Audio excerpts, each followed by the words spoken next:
wabarakatuh. Salam sejahtera bagi kita semua. Yang saya hormati Bapak Itzar Bulurangka selaku dosen pengampu mata kuliah metode penelitian kuantitatif dan teman-teman sekalian yang saya banggakan. Sebelumnya terima kasih karena telah kembali lagi di channel kami, yaitu di kelompok 3.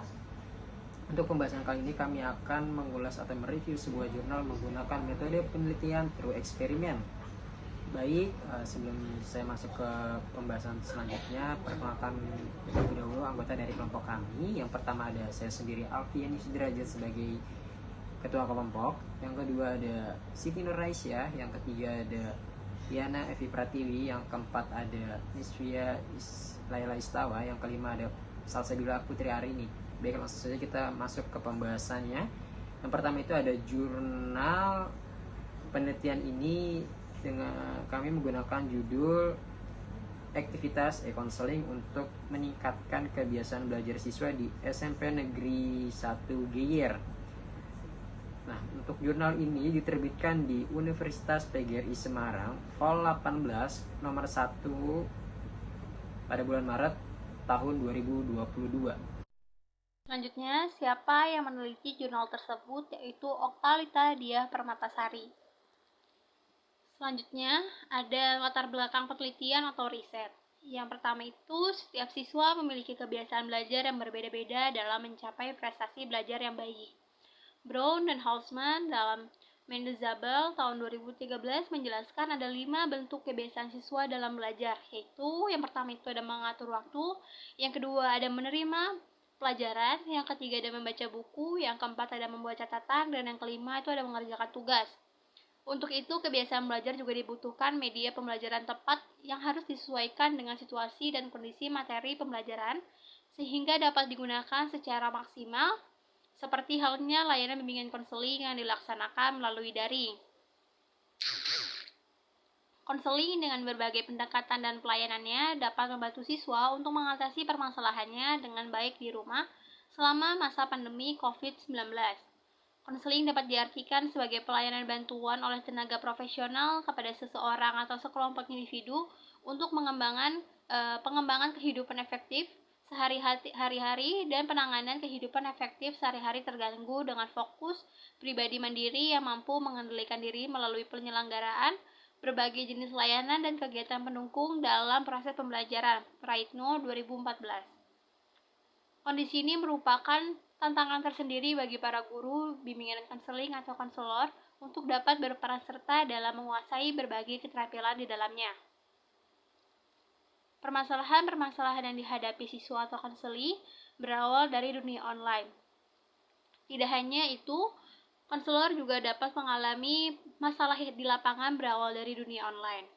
Lebih lanjut, dunia online dapat dijadikan sarana dalam membantu guru BK atau konselor untuk mengupgrade pengetahuan guna membantu menjalankan tugasnya, sehingga mencari referensi, diskusi, dan sebagainya.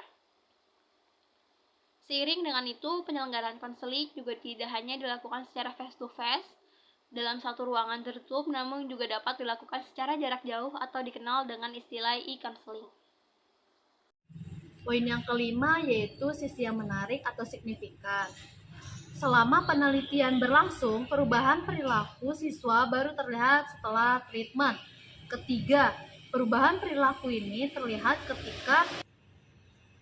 ketika banyak siswa selama proses waktu berjalannya treatment berlangsung, sisi dalam mengikuti layanan dengan sangat antusias dan banyak mengeluarkan pendapatnya. Ketika proses treatment berlangsung, pendapat yang siswa keluarkan juga bervariasi. Dan ada beberapa siswa yang menyanggah pendapat dari temannya tersebut, sehingga situasi kelas menjadi lebih aktif. Lebih lanjut, siswa juga dapat mulai sering mengajukan pertanyaan kepada peneliti, meskipun pertanyaannya belum sesuai, sehingga hal tersebut mengidentifikasikan atau mengindikasikan bahwa rasa ingin tahu siswa meningkat dari sebelumnya. Poin yang keenam yaitu letak originality atau pembaharuan penelitian. Pada pelaksanaan awal treatment, siswa masih canggung dalam melaksanakan kegiatan tersebut. Hal ini terjadi karena siswa belum pernah mengikuti layanan e-counseling. siswa masih kurang aktif dan kurang antusias dalam mengikuti proses pelaksanaan layanan ini. Hal ini terjadi karena siswa masih bersikap malu dan kurang percaya diri. Namun, ada beberapa siswa yang sudah aktif dan antusias dalam proses. Meskipun demikian, hasil penelitian ini tetap menunjukkan bahwa layanan e-counseling efektif untuk meningkatkan kebiasaan belajar siswa. Selanjutnya, pada poin G, masalah apa yang ingin dijawab oleh peneliti? Masalah yang ingin dijawab oleh peneliti adalah efektivitas e-counseling untuk meningkatkan kebiasaan belajar siswa di SMP Negeri 1 Geyer. Poin H, solusi atau metode penelitian apa yang digunakan? Metode penelitian yang akan digunakan adalah eksperimen. Penelitian metode eksperimen digunakan karena untuk mencari pengaruh perlakuan tertentu terhadap yang lain dalam kondisi yang terkendali. Pada poin I, desain penelitian apa yang digunakan? Pada penelitian ini menggunakan true eksperimental dengan desain pretest post-test control group design. Baik, selanjutnya saya akan menjelaskan poin ke-10. Apakah kesimpulan dalam penelitian menjawab semua pertanyaan? Jawabannya adalah iya.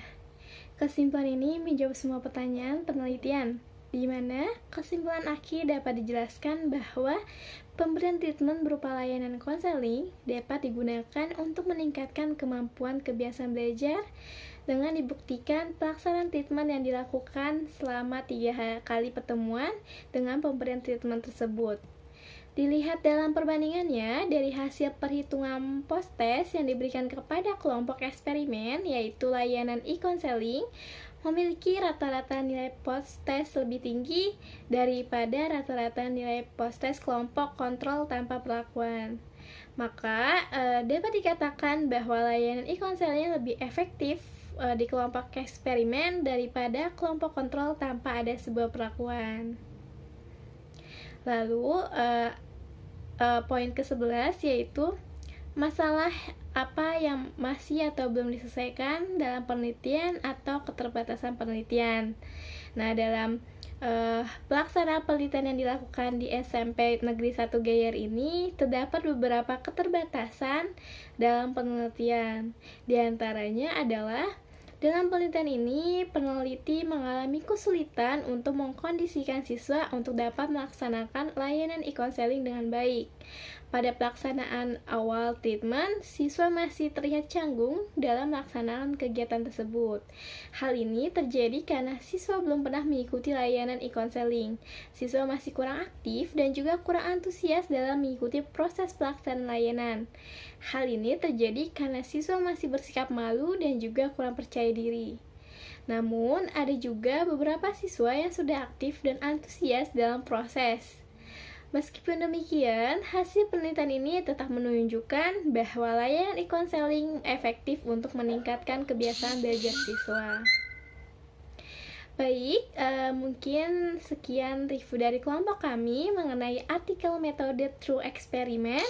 Terima kasih kepada teman-teman yang sudah menyimak video kami. Semoga video kami dapat bermanfaat untuk teman-teman sekalian.